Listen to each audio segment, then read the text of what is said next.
Hi viewers, welcome to my class on mechanics of materials. In today's class, I will be explaining another numerical example on step bar. The problem statement is a prismatic bar ABCD is subjected to loads P1, P2, P3 as shown in figure. The bar is made of steel with modulus of elasticity E is equal to 200 gigapascal and cross-sectional area A is equal to 225 mm square. Determine the deflection delta at the lower end of the bar due to applied loads. Now this bar is in the vertical position and it is fixed at the top end and subjected to three loads. One is acting at B and another load P2 8 kilonewton is acting at C. The point of application is B, C and at the lower end D. So the forces are 8 kilonewton once again here and 32 kilonewton. Each portion is 500 mm long and that is AB, section AB is 500 mm long, BC is also 500 mm long and CD is 500 mm long. And the area is common. The cross-section area is given as 225 mm square. The steps are not there, okay, and because loads are acting in between, you have to consider change in length in each portion and then finally sum up the change in length of all the three sections to get the total elongation. Here material is same, cross-section areas are same, but you need to consider into three sections because loads are acting at various points. So loads are different in three sections. So we need to consider it as a three separate portion and find out the change in length of each portion and sum up to get the total elongation. Now you need to take section planes in the portion AB, BC and CD. When the bar is in horizontal position and subjected to forces, after passing the section plane, we used to take the right portion to find out the internal resisting forces. But in this case, the bar is in the vertical position. To find out the internal forces, after passing the section plane, which portion has to be considered and how you have to do it, I'll explain with an example. Now let us consider the tensile force acting in a bar. So okay, this is a horizontal position and tensile force P is acting. Now I am passing a section plane. Now all of you know that bar is subjected to tensile force. Now I am passing the section plane and after passing the section plane I am considering the right portion. When I am considering the right portion, and to find out the internal resisting force, I can consider the right side force, and since it is towards right, you can take it as plus. So you are getting the internal resisting forces plus P. I am only summing up the forces on right side of the section plane by taking rightward as positive. So you are getting plus P as the internal force. But if you are taking the left portion, so section plane is here, if you are considering the left portion for equilibrium, then again internal resisting force you can calculate, but a summation of forces beyond the section plane, that is left side of the section plane, it is acting towards left, okay, acting towards left. Now this is also subjected to tensile force, so acting towards left you need to take positive. So that is usually a bit difficult sign convention.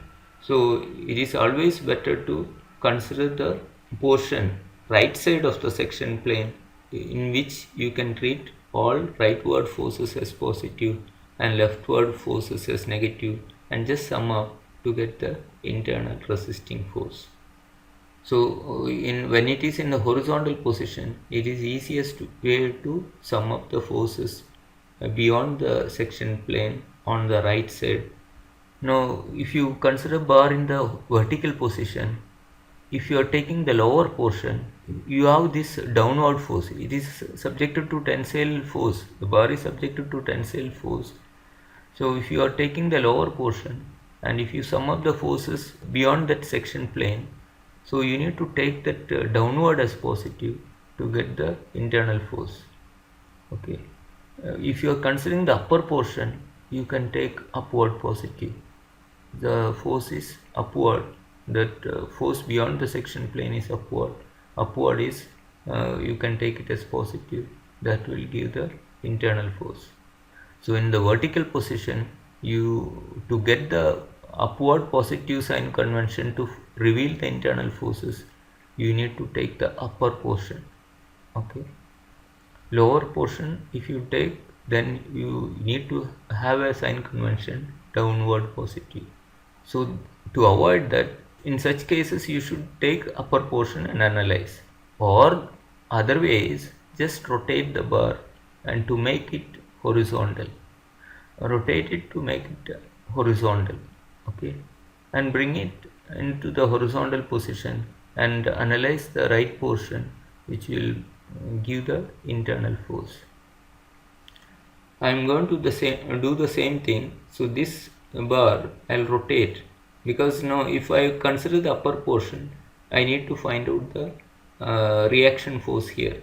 That you can easily find out, but it's better way is just rotate it and make it horizontal and pass the section plane and find out the forces in the portion AB, BC and CD. So I'll do the rotation. Okay, I have rotated in the anti-clockwise direction to bring it into this position. Now you can pass the section plane. So if you pass a section plane here in the portion AB, okay, so I am just passing a section plane 1 1. Now you can sum up the force -8, because I am taking the right side portion, -8 plus 8, that will cancel, plus 32. So the force in the say portion AB is -8 plus 8 plus 32, will get 32 kilonewton. In the section 2 2, that is in the portion BC, if I pass a section plane, you get plus 8 plus 32, you get 40 kilonewton tensile, plus you are getting, so 40 kilonewton tensile. In the third portion, if you pass a section plane, you need to consider only right side force, so you get plus 32. So that is the force in the section AB is plus 32, section BC you are getting plus 40, and section CD you are getting plus 32. So you are getting the forces in the CD portion. CD means this you just pass the section plane, get the force as 32, only right side force.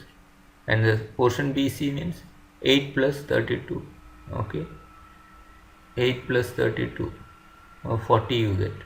And portion AB you get 32 plus 8 minus 8, 32 kilonewton. So kilonewton I have converted into Newton. So you get 32 into 10 raised to 3 Newton, 40 into 10 raised to 3 and 32 into 10 raised to 3. Section CD and AB you have the same force. Now you can find out the change in length of each portion.